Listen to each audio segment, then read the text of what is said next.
School থেকে যাইয়া বিএলওর আজকে লিস্ট জমা করতাম গিয়া অটোতে গিয়া উঠছি লাইনের অটোতে আধা ঘন্টা বইয়া আমি ফল টল খাইয়া তখন লাইনের অটো ড্রাইভারে কইছে ম্যাডাম আমি একটা রিজার্ভ টিপ ফাইলাইছি আপনি অন্য অটোয় যাইন গিয়া আমি তখন তারে কইছি যে তুমি ইলা রিজার্ভ লইলে মানুষরে ইলা উঠাইও না কইয়া আমি নামিয়া আইছি আইয়া রানিং একটা অটো যা তারে আমি থামাইছি হেরে কইছে করিমগঞ্জ নি হে কইছে হয় তখন কইছে ম্যাডাম আমি উঠাইলে লাইনের তারা সমস্যা করবো আমি কইছে কিচ্ছু হইতো না আমার খুব ইমার্জেন্সি ইলেকশন অফিসে যাইতা আমি বিএলও তো তুমি আমারই উঠাইলাম আমারই উঠে খাটান আমি লাইনের গাড়ি থাকি তারাও নামাইয়া দিছে রিজার্ভ টিপ পাইলাইছে করে তো আওয়ার পরেও একটা ছেলে আইছে ছেলেটার ফটো এই হে বুধ সম্ভবত ড্রাইভার হ্যাঁ ও ফটোটা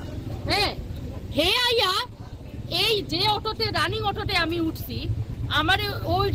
ড্রাইভারে উঠিয়া 30 টাকা দিয়া যাও তুমি লাইনের অটোটা কি মানুষ উঠানির লাগে লাইনটা কি মানুষ উঠানির লাগে তখন আমি কইছি তুমি ড্রাইভারের লগে কথা কইও না আমার লাগি কথা কো আমি উঠছি তো আমি তোমার লাইনের গাড়ি থাকিও নামিয়া আইছি ড্রাইভারেও আমারে কইছে উঠিয়া হে রিজার্ভ পাইলাইছে নামিয়া যাও হ্যাঁ তো আমি তোমার লাইনের গাড়ি থাকিও নামিয়া আইছি আমার এখানে কোনো ফল্ট নাই হে কইছে হে রিজার্ভ টিপ পাইলাইছে আধা ঘন্টা বইয়া তখন অত্যন্ত অশালীন অভদ্র অভব্য আচরণ তুইন তুকারি করি মারছে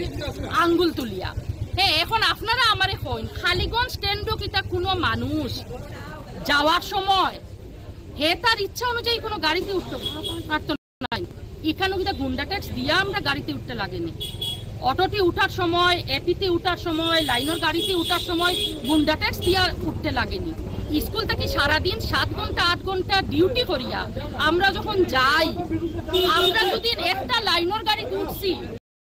লাইনের গাড়ির ড্রাইভারে নিজে নামাইয়া দিছে হে রিজার্ভ টিপ ফাইলাইছে করি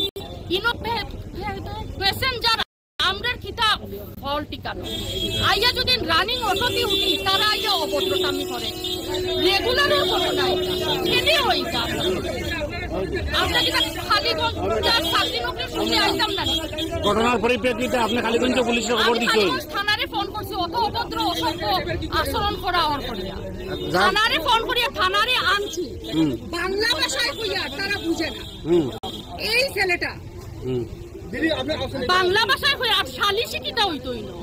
আমি প্যাসেঞ্জার যাইয়ার একটা অটো উঠছি আমারে অটোটাকে নামাইয়া হেরাস করা হইতো সলিউশন নাই আমি এখন অটো আইতো অটো করিমগঞ্জ যাইতাম ইলেকশন অফিসের লিস্ট জমা আপনি যাইবি এখন দিতেন আর হে আগে আমারে যে অশালীন আচরণ করছে এখন কোন শিক্ষকর লাগে যাতে এই অশালীন আচরণটা কোনদিন না করে ম্যাডাম আপনি তো আইতে এখানে দেখতে আমরা আছি মাত্র আপনার কোনো দিনের অসুবিধা হইছে না নানি ইলা অত বাজে আচরণ আমার লগে কেউ কোনদিন করছে না আজকে হেজলা নানি নানি এখন কোন কমলে আমার দেখা হইছে মন হইছে এখন আমারে ভুল করতে না হচ্ছে আর যে ড্রাইভারটা করছে আপনার হি ড্রাইভার এমন কিছু করছে না হে খালি কইছে আমি রিজার্ভ পাইলাইছি আপনি না না না হে খালি কোন মাস্টারের লগে ইলা কোন মহিলা শিক্ষক তাই না কোন মহিলা শিক্ষকের লগে ইলা তাই না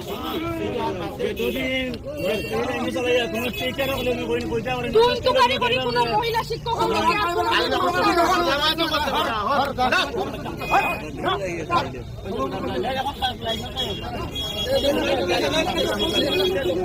আপনি সন্তুষ্ট হয়েছেন? আমি সন্তুষ্ট নাই তো যে কোনো মানুষ পৃথিবীর যে কোনো জায়গা থেকে তার ইচ্ছা অনুযায়ী গাড়ি উঠিয়া যাইতো মানুষে সিলেক্ট করিয়া দেয় নিতো নি খেয়ে কোন গাড়ি যাইতো ভুল স্বীকার করে লইছে আর বাদ দিলে মনে হয় না সব সময় ওর এই অসুবিধাটা এই লাইনের যারা আমরা রেগুলার 8 বছর থেকে যাই আমরা জানি আমরা কিভাবে স্কুল আই আর কিভাবে স্কুল থেকে যাই প্রতিজন মহিলা শিক্ষকের লগে আপনারা কথা কইলেই না তারা কিভাবে আয় আর কিভাবে যায় এটা একদিনের ঘটনা প্রতিদিন এই হ্যারাসমেন্ট হয় 8 ঘন্টা 9 ঘন্টা স্কুল ডিউটি করিয়া বিএলওর সমস্ত কাজকর্ম করিয়া 2:30টা 3টায় যখন স্কুল থেকে যাই এইরকম হ্যারাসমেন্ট মূলক অবস্থায় আমরা রেগুলার যাওয়া বানাই কথা নেই আজকে হে যে কাণ্ড করছে এই বানাই কথা না, এটা আমরা মানে নিতাম না, এটা আনলিগেল মাধ্যমে মানে ইললিগেল না। কোনো শিক্ষক হইতে পারে না, কোনো খারাপ ব্যবহার আমি শিক্ষক, আমি কইয়া আজকে আমার লগে খারাপ ব্যবহার করা হইছে। আপনি এটা ফোর্স না কিটা আমি ফোর্স মারছি অত মানুষের সামনে ফোর্স না শিক্ষক যেটা কোনো ব্যবহার হইছে হে অত মানুষের সামনে চিল্লাই না। সারে জিগাইছে তো পাবলিকে জিগাইছে, পাবলিকে কোনো খারাপ ব্যবহার পাবলিকে কইতা নাই তো তুমি তানোরি নর কোন পাবলিকে করে দিছে আপনি তো কি জানেন, আপনি জানেন তুমি তাই নিজে জানো কি তা হইছে না হইছে, তোমরা নিজে জানো তুমি কি তা হইছে না প্রতিদিন আর আপনারা আলাদা করে আপনারা সম্মতিতে আপনারা মহিলা শিক্ষকরা হ্যারাসমেন্ট করে আপনারা হ্যারাসমেন্ট হিসাবে দেখুন। আপনারা কি এটা বলে খারাপ হবে আপনি যদি শুনো মানুষ সেখানে জিজ্ঞাসা করে মানে কেউ না নাই গালাগালি করছে জুড়ে জুড়ে সবার সামনে, মানুষ খানা হয়ে গেলে আমার কিছু করার না। আমার তো এখন করিমগঞ্জ ইলেকশন অফিসে থাকার কথা, আমি অটো থাকি নামিয়ে লোকের না বললাম যে কিনা করতো আমি তো না কইনা বুঝছো না, আমি তো না কইনা মানুষ কিছু না কইনা আই নাম তুই জানি আই কথা তো আমি তো